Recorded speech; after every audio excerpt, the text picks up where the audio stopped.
Струва си, съратници мои, защото поколенията след нас, нашите деца, ще питат един ден: ти къде беше, когато ограбваха България?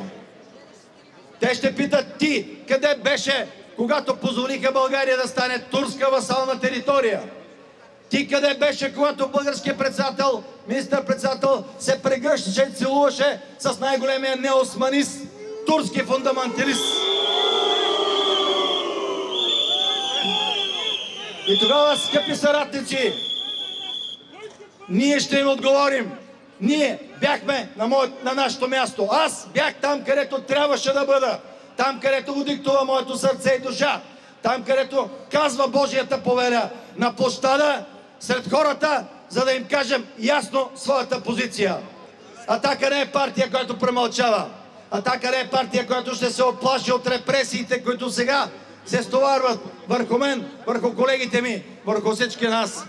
Не може да се оплашим и не трябва да се оплашим, защото примера за поколенията сме ние.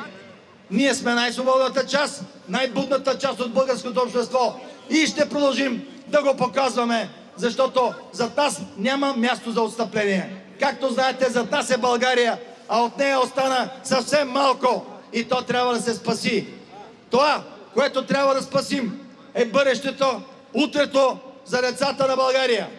Да не бягат, да не стават наркомани, да не стават престъпници и проститутки, да станат горди, достойни българи.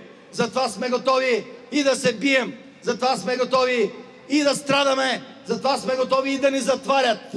Но няма да се откажем. Някой трябва да дава пример. И това сме ние. Благодаря ви, скъпи съратници, че дойдохте тук, за да кажем нашето ясно не на турската политика.